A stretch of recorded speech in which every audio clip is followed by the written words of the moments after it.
तो अब देखते हैं औषधि का प्रकरण चल गया है। तो 3-4 मंत्र हैं इसकी औषधियों के, तो उससे रिलेटेड करके बताऊंगा। ओम।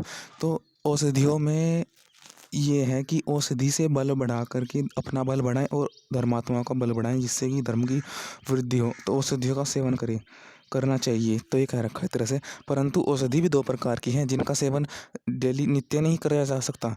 और ये इनमें कह रखा है कि बताएंगे आगे कि औषधि में जिनके ज़्यादा अंकुर हों। पहले मंत्र भी देख लेते हैं। दीर्घास्तु ये औषधे, मतलब औषधि से दीर्घास्तु होगी, आयु होगी हमारी। खनित्वा, हम खनन करें उनका, नित्य उनका औषधियों का खनन करें, उनको जानने हारे बने और वैधों से जाने, शत्रुओं से औषधि का भी ना ले और जान करके खाएं मत, परंतु जो जान ले पहले कि कौन सी नित्य खानी चाहिए और कौन सी नहीं। चैत्वा खनामय अथोत दीर्घ भूतवा सात वलसा विरोहत। सात वलसा मतलब जिनकी बहुत शाखा हैं। एक तरह से देखते हैं इसमें ही मंत्र में, पहले जाने और जान के जिनकी अंकुश बहुत सारी शाखाएं, जैसे छोटा एग्जांपल उदाहरण ले लेते हैं कि जैसे एक तरह से होता है यहाँ पर एलोवेरा। एलोवेरा से एक ही अंकुर निकलता है, उसकी शाखाएं विभाजित होती हैं। तो ऐसी औषधि तो हम नित्य प्रतिदिन खा सकते हैं, परंतु कुछ औषधियाँ ऐसी होती हैं जो एक तरह से उनमें हम नित्य नहीं कर सकते। जैसे गिलोय नित्य काढ़ा नहीं पी सकते, उसका बना बना के काढ़े काढ़े नित्य नहीं पीने चाहिए ये वैसे भी। और तो कुछ औषधियाँ ऐसी हैं जैसे कि नीम लगा का लो आप, नीम नित्य नहीं खाना चाहिए।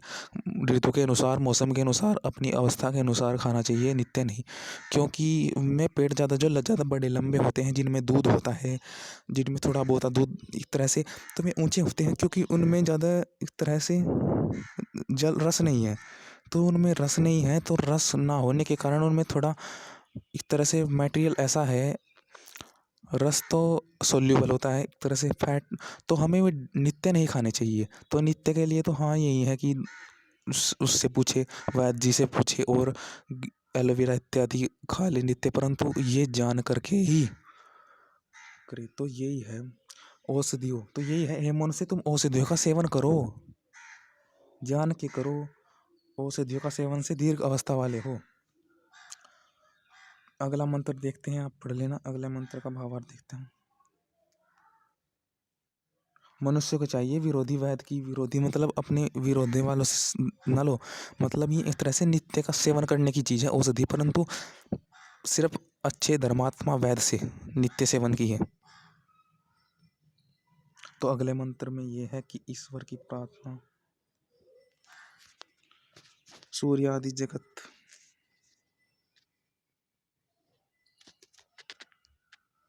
मनुष्य को चाहिए, देखो हमें विज्ञान चाहिए ईश्वर से कि हम औषधि का बल प्रयोग करें जिससे बल बढ़े और औषधि की प्राप्ति के लिए सत्य धर्म का आचरण करें। और अगले मंत्र में तो ये कहा है कि हमें बिजली, बिजली होता है ना अग्नि, तो ये है जो ऊंचे पेड़ होते हैं एक से एक तरह से महानीम, नीम इत्यादि, उनमें अग्नि का एक तरह से अग्नि उनमें का ज़्यादा होता है अग्नि तत्व। तो अग्नि तत्व ज़्यादा होने से उनमें रस कम है, तो उनमें इसलिए उनका नित्य सेवन नहीं है। तो बिजली से हम एक तरह से अग्नि देखें कि किसमें अग्नि ज़्यादा, अग्नि तत्व से हम बिजली से हम गुणों, उनके कर्म गुण हम जांच सकते हैं, गुण के गुण कर्म से हम भी पता लगा सकते हैं और वैद्य से भी। तो हमें भी अग्नि की महत्व जानना चाहिए, अग्नि के महत्व से हमें गुण कर्म जानना चाहिए, क्योंकि मनुष्य को चाहिए कि श्रेष्ठ गुण और कर्मों की सिद्धि के लिए बिजली आदि अग्नि विद्या को विचारे। मतलब अग्नि तत्व हमें विचारना चाहिए कि किसमें क्या है अग्नि तत्व, कैसे उनको प्रकाशित हो पदार्थ तत्व। तो यही है कि औषधियों का सेवन नित्य करें और नित्य एलोवेरा इत्यादि का करें, और जांचे पहले कि हाँ किस औषधि का प्रयोग नित्य करना है, किसका नित्य नहीं। तो ये ही था। तो ओम।